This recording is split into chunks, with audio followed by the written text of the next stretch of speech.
Mamma mia, salut les amis, bienvenue dans cette vidéo où on va vous parler d'expériences aléatoires composées.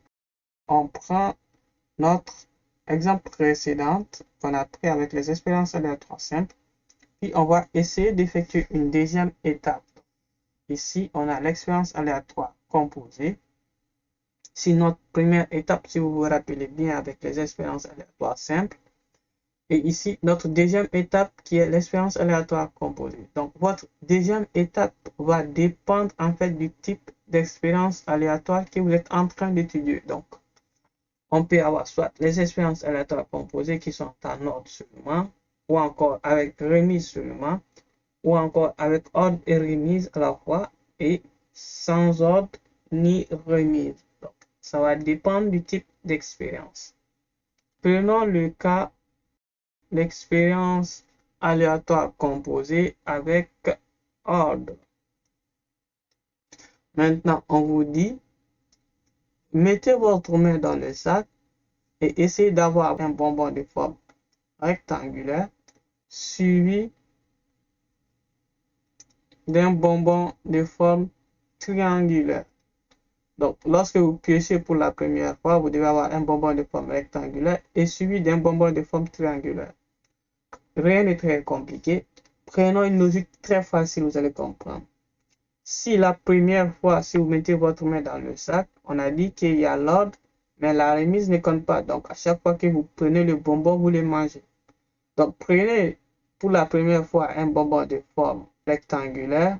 Vous allez voir que pour la deuxième fois, il restera que deux bonbons de forme triangulaire. Donc, ici, on a deux bonbons de forme triangulaire. Et votre bonbon de forme rectangulaire que vous avez pris pour la première fois et mangé va disparaître lorsque vous effectuez le jeu pour la deuxième fois. Donc ici, la probabilité pour la première fois d'avoir un bonbon de forme rectangulaire à votre premier choix, c'est une chance sur 3. Et lors de votre deuxième choix, vous avez deux bonbons de forme triangulaire, donc vous avez deux chances sur le total qui est 3 bonbons moins le bonbon que vous avez mangé. Donc, vous avez 2 chances sur 2. Et si vous continuez l'expérience ici, vous allez voir que normalement, il va plus rester qu'un seul bonbon de forme triangulaire. Donc, à la fin du compte, si vous prenez un autre bonbon de forme triangulaire, il va rester un bonbon de forme triangulaire. Donc, à la fin du compte, c'est ce bonbon qui est représenté comme votre troisième étape. Mais par contre, dans notre énoncé, on va s'intéresser aux deux étapes, encore à nos deux premières étapes. Donc, on a pour l'ordre, on a une chance sur 3 fois 2 sur 2, ça fait 1. Donc, on aura au total une chance sur 3 d'avoir un bonbon rectangulaire et un bonbon de forme triangulaire lors de notre deuxième tirage. Donc, vous voyez que ce n'est rien de très compliqué. Prenons un autre exemple avec des expériences aléatoires composées.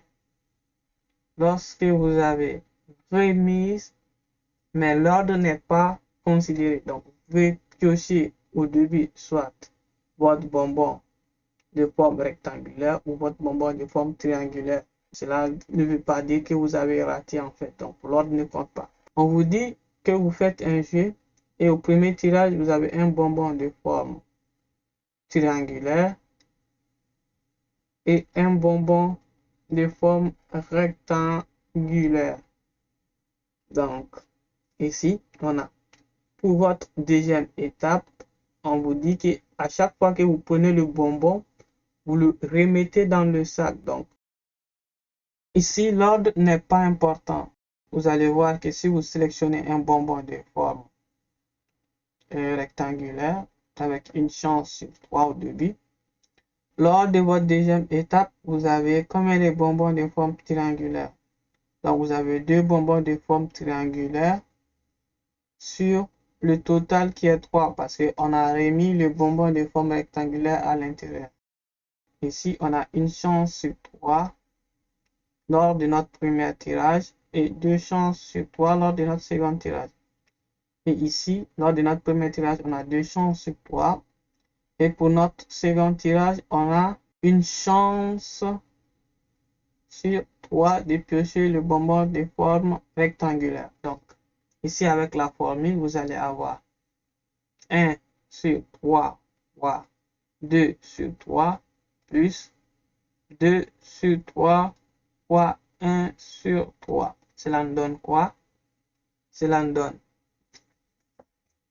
2 sur 9 plus 2 sur 9 qui est égal à 4 sur 9. Donc, rien n'est très compliqué. Jusqu'ici, tout est bon en fait. Maintenant, prenons notre troisième exemple avec les expériences aléatoires composées lorsque l'ordre et notre remise est très important. Donc, supposons que ici, vous avez un sac et qu'à chaque fois que vous prenez, vous remettez le bonbon et que l'ordre est très important aussi. Donc, on vous dit quelle est la probabilité d'avoir 2 bonbons de forme triangulaire suivi de un bonbon de forme rectangulaire. Ici, on va seulement s'intéresser à la partie où vous allez piocher en première position votre bonbon de forme triangulaire parce que l'ordre est important. Donc, on a 2 bonbons de forme triangulaire sur l'ensemble des bonbons présents qui est 3. Puis, on remet les 2 bonbons à l'intérieur du sac et on réeffectue encore le piochage. On a pour notre deuxième expérience aléatoire, on a une chance sur 3 d'avoir notre bonbon de forme rectangulaire. Donc, avec la formule générale, vous avez probabilité de A fois B. Donc, vous avez 2 sur 3 fois 1 sur 3 qui est égal à 2 sur 9. Excellent. Maintenant, pour notre dernier tirage, on vous dit que l'ordre et notre remise n'est vraiment pas important ici. Donc, quelle est la probabilité de piocher 2 bonbons de forme triangulaire et un bonbon de forme rectangulaire? On a en première position, si vous prenez votre bonbon, vous le mangez automatiquement. Si vous piochez un bonbon de forme rectangulaire au début, il ne va pas avoir de bonbon de forme rectangulaire lors de votre deuxième position, encore lors de votre deuxième étape, parce qu'il n'y a qu'un seul bonbon. Donc, vous avez une chance sur 3 de tomber sur le bonbon de la forme rectangulaire. Pour votre deuxième étape, vous avez 2 chances sur 2 de tomber sur votre bonbon de forme triangulaire. Et ici, vous avez au début 2 chances sur 3 de tomber sur votre bonbon de forme triangulaire. Si vous mangez ces 2 bonbons-là, vous allez voir que les 2 bonbons vont disparaître. Ici, lors de votre deuxième étape, il va rester combien?